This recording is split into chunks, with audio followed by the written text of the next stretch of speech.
बाबूजी, रोटी बना दी है, खा लीजिएगा, मैं खेत पर जा रही हूँ। तभी खटिये पर से बूढ़ा रामा खांसते हुए बोला, अरे बहू, ये ले, मेरी शॉल लेती जा, बाहर बड़ी ठंड पड़ रही है। नहीं बाबूजी, इसकी जरूरत आपको ज्यादा है, क्योंकि घर में ओढ़ने को एक भी कंबल नहीं। माँ, आज हम तीनों भी आपके साथ चलेंगे खेत पर बच्चों, तुम्हारे पास स्वेटर भी नहीं, सर्दी लग जाएगी। माँ, जल्दी तो आपको, गुलिया दीदी और तानी दीदी को भी लगेगी। अगर हम जब एक साथ मिलकर खेत पर काम करेंगे तो ज्यादा पैसे आएंगे और फिर हम कंबल खरीद लेंगे।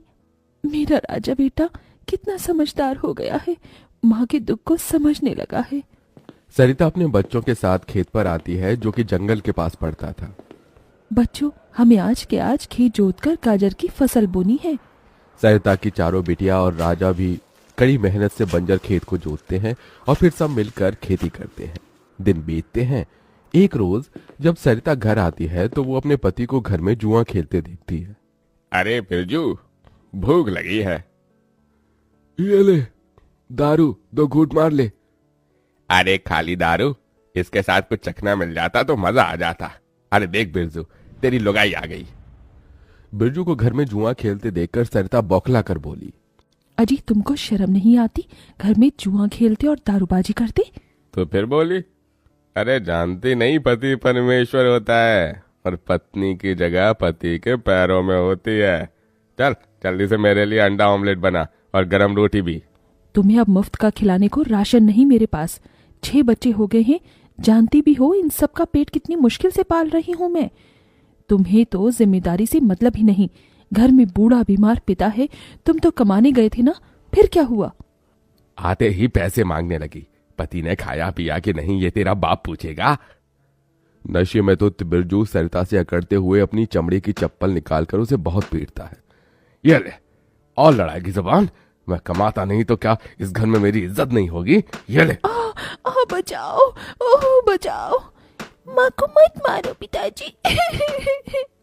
तभी लड़खड़ाते हुए बिछौने से उठकर बूढ़ा रामा कहता है, अरे निकम्मे, छोड़ दे बहू को, निकल जा इस घर से तू, और फिर कभी शक्ल मत दिखाना। अरे ये मेरा घर है, मैंने बनाया है इसे। बिरजू चला जाता है। तभी रामा रोते हुए बोलता है, अरे जाने कैसे उड़ाऊं बेटे को जन्म दे दिया है मैंने।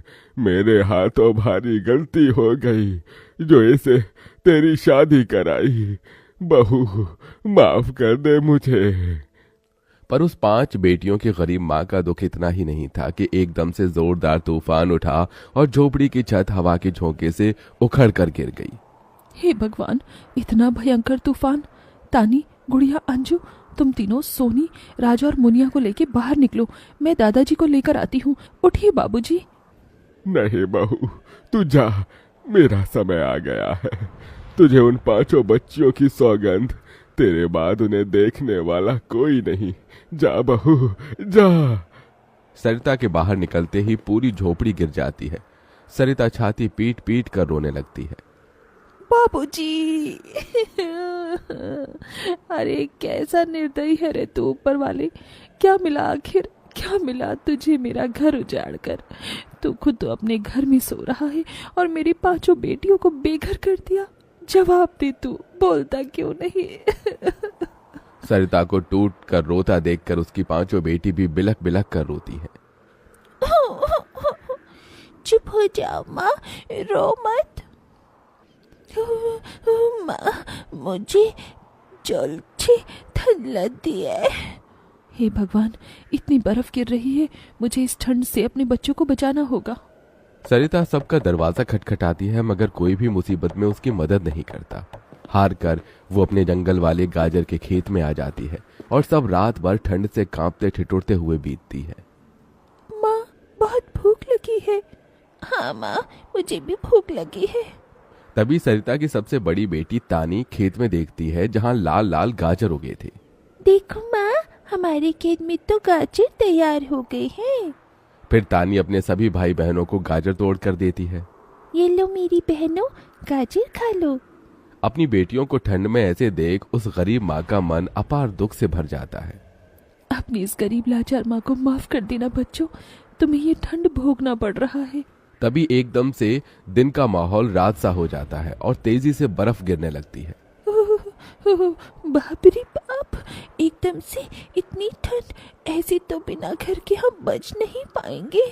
तभी सरिता अपना आंचल उन पर उड़ाती है, मगर बच्चे थरथरा उठते हैं कि एकदम से गुड़िया कहती है, माँ, तानी दीदी, हम अपना घर बना सकते हैं।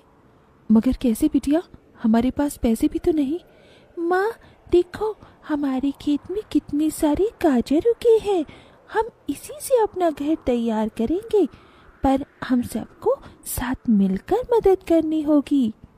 राजा बेटा, जब तक कि हम गाजर घर तैयार नहीं कर लेते, तुझे अपनी छोटी बहनों का ख्याल रखना होगा। रखेगा ना? हाँ माँ, रखूंगा।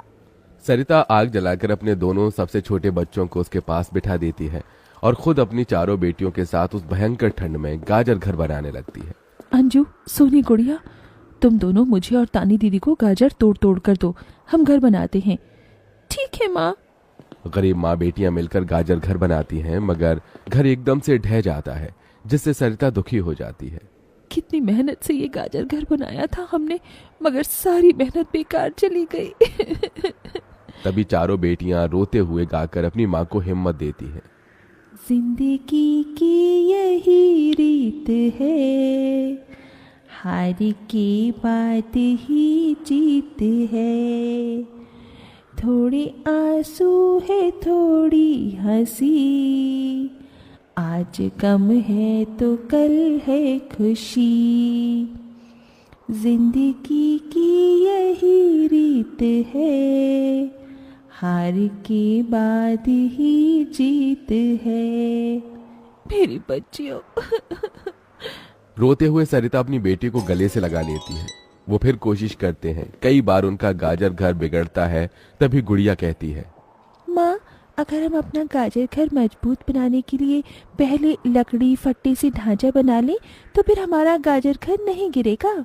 सब ऐसा ही करते हैं, जिससे उस बार उनका गाजर का घर मजबूत बन जाता है। सरिता अपनी पांचों बेटियों और बेटे के साथ घर के अंदर आती है। तब जाकर उनके शरीर को गर्माहट महसूस होती है।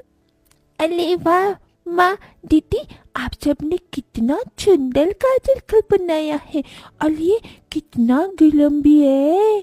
तभी सरिता अपने बेटे बेटियों का मुंह देखती है। सबकी आंखों में भूख थी।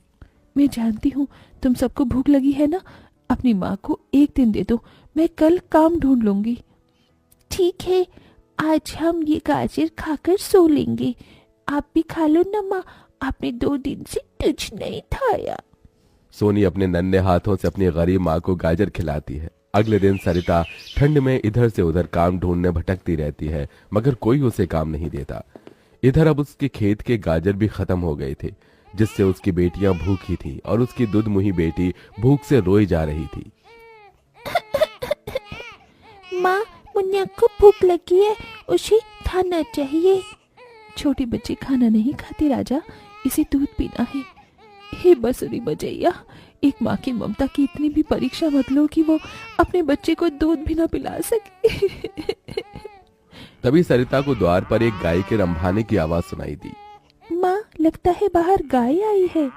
सरिता अपनी बेटियों के साथ बाहर आकर देखती है तो गाय के थन से दूध की धारा बहे जा रही थी। इस गाय के थन में कितना दूध गिर रहा है।